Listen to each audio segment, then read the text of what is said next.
বৰ্তমান অসমত এতিয়া যেনেধৰণে যিটো পৰিস্থিতি চলি আছে এই পৰিস্থিতিটো কেনেধৰণে শান্ত হ'ব বুলি আপুনি আমাক ক'ব বিচাৰে? নাই, গোটেই কথাটো ইতিমধ্যে আমি কৈ আহিছোঁ যে যোৱা ১.৫ দশক ধৰি সমগ্ৰ অসমজুৰি সেনা বাহিনীৰ যি নিৰ্মম অত্যাচাৰ অসমবাসীৰ ওপৰত চলি আহিছে, এই চলি অহাৰ পাছত এই অত্যাচাৰ হয়তো কাকপথাৰ অঞ্চলত মাত্ৰাধিক আছিল আৰু ইয়াৰ এক স্বতঃস্ফূৰ্ত প্ৰতিবাদ হৈছিল এই অজিত মহন্তৰ হত্যাকাণ্ডৰ পাছতেই। আৰু এই স্বতঃস্ফূৰ্ত যি প্ৰতিবাদ, এই প্ৰতিবাদকো পুনৰ বন্দুকৰ নলীৰে যি ধৰণে বশ কৰিব বিচাৰি যি হত্যালীলাত চলোৱা হ'ল, অন্য ৮জন ব্যক্তিক, নিৰীহ ব্যক্তিক অতি শীতল মস্তিষ্কৰে গুলীয়াই হত্যা কৰা হ'ল। তাৰ পাছতো যোৱাকালি আকৌ সাংবাদিকৰ ওপৰত আৰু গণতান্ত্ৰিক আৰু শান্তিকামীভাৱে যিসকলে প্ৰতিবাদ সাব্যস্ত কৰিছে তেওঁলোকৰ ওপৰত যি অত্যাচাৰ চলোৱা হ'ল, ইতিমধ্যে দেখা গৈছে যে এই চৰকাৰখনৰ যে এটা চৰকাৰ বুলি কোৱা হৈছে, চৰকাৰখনৰ তলত কোনো এটা গণতান্ত্ৰিক প্ৰমূল্যবোধ জীয়াই থাকি সংগ্ৰাম আগবঢ়াই যোৱাটো সম্ভৱ হোৱা নাই। এটা ফেচিষ্ট চৰিত্ৰ সম্পূৰ্ণৰূপে তেওঁলোকে দাঙি ধৰিছে। আমি গৰিহণা দিছোঁ। ইতিমধ্যে অকল গৰিহণা দিয়াতে ক্ষান্ত নাথাকি আমি ইতিমধ্যে ঘোষণা কৰিছোঁ peoples committee for peace initiative in আছামৰ সকলো সহযোগী সংগঠনে এই ফেচিষ্ট চৰিত্ৰৰ বিষয়ে, ৰাষ্ট্ৰৰ ফেচিষ্ট চৰিত্ৰৰ বিৰুদ্ধে আমি ইতিমধ্যে ৰাজ্যজুৰি প্ৰতিৰোধ গঢ়ি তোলাৰ সিদ্ধান্ত লৈছোঁ। আমি সংগ্ৰামী কাৰ্যসূচী চলাই যাম। ধন্যবাদ।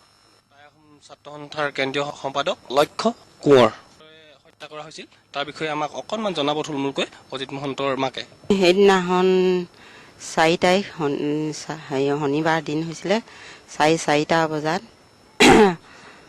৬:৩০ সময়ত মই মোৰ ঘৰ সোণজানত আছে, দিয়া সোণজানত সৰু ল'ৰাটোৰ লগত থাকোঁ। বোৱাৰীয়ে ৰাতিপুৱা গৈ পিনি ক'লে, আই কালি আমাৰ ইয়াৰ দেউতাকক লৈ গ'ল, কোনে নিলে? আমি আহিলে আৰু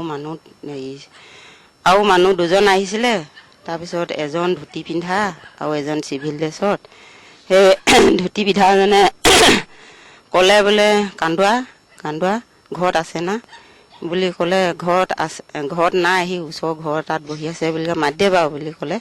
অঁ হ'ব মই মাতি দিম বুলি কওঁগৈ, মাতি দিলে। তেতিয়া মানুহজন এই বুঢ়াজন আগবাঢ়ি গ'ল বোলে পদূলি মুখলৈ, ল'ৰাজন গৈছোং বুলি কোৱাত। তাৰপিছত এই সোঁহাতৰ ছাইডে ঘৰৰ আঁত ৩জন লুকাই আছিলে ন আৰক্ষী, আৰু বাওঁ ছাইডে 2জন লুকাই আছিলে। সেই 5জন লৈ পিনি ল'ৰাটো পদূলি মুখৰ পৰা সেনেকৈ অপহৰণ কৰি লৈ গ'ল। এই সন্তানক অজিতক বহু কষ্টৰে মই খুজি মাগিয়ে মই ডাঙৰ কৰিছিলোঁ। এনে সন্তানক মোৰ আজি কি দুখত মই এনেকৈ বুকুৰ সন্তানক মোৰ বুকুৰ মাজৰ পৰা মোক কথা এটাও নজনাকৈ মোৰ হেৰুৱাবলগীয়া হ'ল। সেইকাৰণে মই বৰ দুখী হৈছোঁ। আৰু এই চৰকাৰখনকো জানিবলৈ বিচাৰোঁ আৰু অনুৰোধ কৰিছোঁ যে যেনেদৰে মোৰ বুকুৰ সন্তান অজিত আজি মোক বুকুৰ পৰা পলাই আজি আৰক্ষী হেৰুৱাই নিলে, তেনেদৰে যেন আৰু শত মই সংগ্ৰামী ৰাইজসকলেও অনুৰোধ কৰিছোঁ। এজন অজিতৰ লগতে আজি 9জন অজিত আজি সমাজৰ পৰা হেৰাই গ'ল।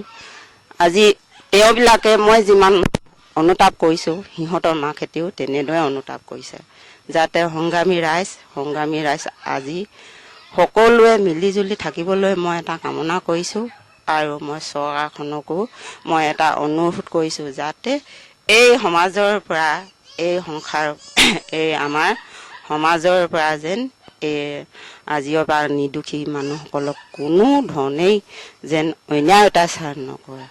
আৰু শেষত মই কৈছোঁ যে অজিতে যদি দোষী হৈছিলে তেতিয়াহ'লে অজিতে মোক জানিব দিব লাগিছিলে।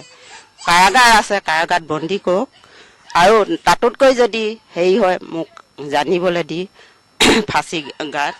ফাঁচীত ওলমাই দিয়ক। মই এইটো কথা কৈ মই সকলো ৰাইজলৈ মই শেষ অনুৰোধত যেন হেজাৰ অজিত মোৰ বুকৰ পৰা হেৰাই নাযায়।